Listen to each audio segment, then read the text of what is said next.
Hello nursing officers, welcome back to my channel Punjab nursing officers. ਜਿਵੇਂ ਕਿ ਆਪਾਂ ਆਪਣੀ ਲਾਸਟ ਵੀਡੀਓ ਵਿੱਚ ਬਹੁਤ ਸਾਰੇ ਸਕੇਲ ਡਿਸਕਸ ਕਰੇ ਸੀ, ਜਿਨ੍ਹਾਂ ਵਿੱਚ ਇੱਕ ਲਾਸਟ ਸਕੇਲ GCS ਸਕੋਰ ਰਹਿ ਗਿਆ ਸੀ, ਜਿਹੜਾ ਕਿ ਐਗਜ਼ਾਮ ਪੁਆਇੰਟ ਆਫ ਵਿਊ ਨਾਲ ਬਹੁਤ ਇੰਪੋਰਟੈਂਟ ਹੈ। ਸੋ ਅੱਜ ਆਪਾਂ ਉਸ ਬਾਰੇ ਡਿਸਕਸ ਕਰਦੇ ਹਾਂ। तो GCS ਸਕੋਰ ਹੈ ਕਿ GCS stand for Glasgow coma scale. It is use to describe the extent and or level of consciousness. So GCS किस चीज़ लिए यूज़ करते हैं आप?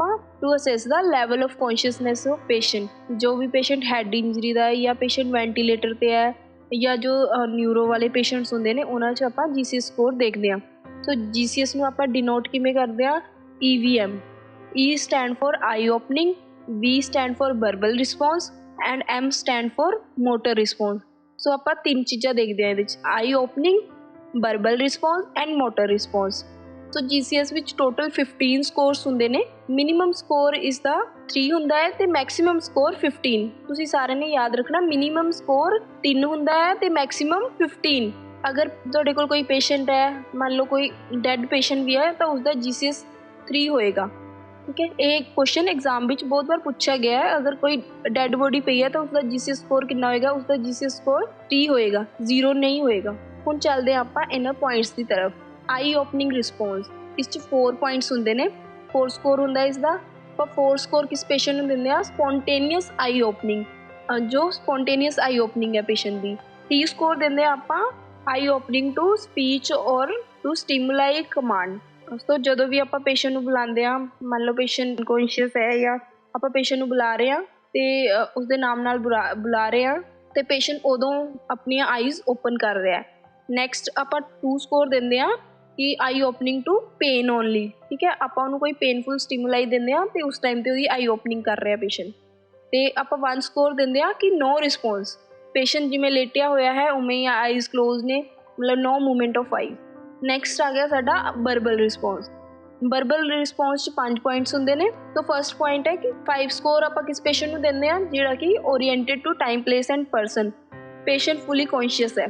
तो 4 स्कोर असी देंगे हैं जो पेशेंट कन्फ्यूज्ड है।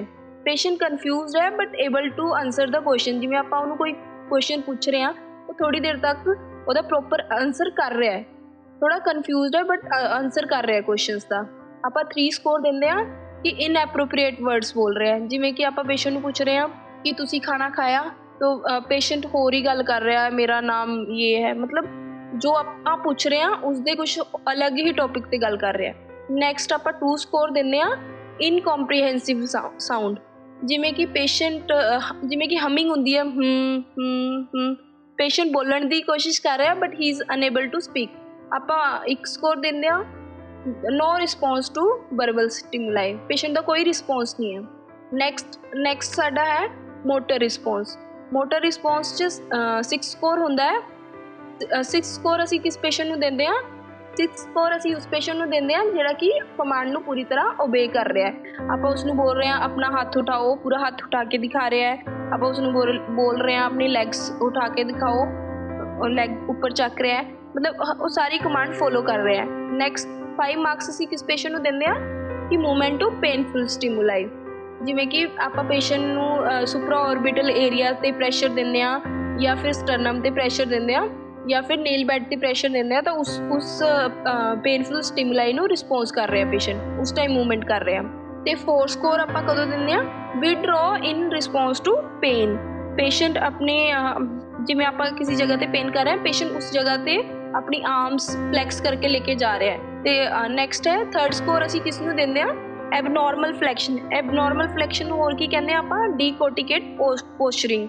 तो तुसी नैक्सट इमेज विच देख सकते हो डीकोटिकेट पोस्चरिंग च किवें हुंदा है कि एबनॉर्मल फ्लैक्शन ऑफ हैंड और फीट। नैक्सट है 2 स्कोर असी किस नूं देंगे हैं? Abnormal extension. Abnormal extension in response to pain. जिमें कि इसनूं आप होर की कहते हैं? डेसरबेट पोस्चरिंग। इमेज विच देख सकते हो पेशेंट के हैंड एक्सटेंड होए ने बट एबनॉर्मल एक्सटेंशन है। नैक्सट है आप स्कोर 1 किस नूं देंगे हैं कि नो रिस्पॉन्स टू कमांड, और जो भी तुसी बोल रहे हो कोई रिस्पॉन्स नहीं है पेशेंट का। So total score I opening the 4 score, verbal response the 5 score and motor response the 6 score. Total score 15 score होंदा है। मिनिमम स्कोर 3 होंदा है ते मैक्सिमम स्कोर 15 होंदा है। सो GCS दा बेस्ट स्कोर की होंदा है 15, एंड पेशेंट अगर कोमा 'ਚ है तो उसका स्कोर होएगा 8 और ਲੈਸ ਦੈਨ 8 एंड अगर पेशेंट अनरिस्पॉन्सिव है बिल्कुल ही ਉਹਦਾ ਕੋਈ ਰਿਸਪੌਂਸ ਨਹੀਂ ਹੈ ਤਾਂ ਸਕੋਰ ਹੋਏਗਾ 3। ਸੋ ਇਹ ਸੀ ਗਲਾਸਗੋ ਕੋਮਾ ਸਕੇਲ। ਸੋ ਇਸ ਦੇ ਰਿਲੇਟਡ ਅਸੀਂ ਦੱਸਿਆ ਸੀ ਤੁਹਾਨੂੰ ਕਿ MCQs ਦੱਸਾਂਗੇ, ਉਹ ਅਸੀਂ ਆਪਣੀ ਨੈਕਸਟ ਵੀਡੀਓ 'ਚ ਅਬਗਾਰ GCS ਸਕੋਰ ਇਹਨਾਂ ਦੇ ਰਿਲੇਟਡ MCQs ਤੁਹਾਨੂੰ ਦੱਸਾਂਗੇ। ਸੋ ਸਾਡਾ ਚੈਨਲ ਸਬਸਕ੍ਰਾਈਬ ਕਰੋ, ਲਾਈਕ ਕਰੋ, ਸ਼ੇਅਰ ਕਰੋ ਤੇ ਬਣੇ ਰਹੋ। Thank you.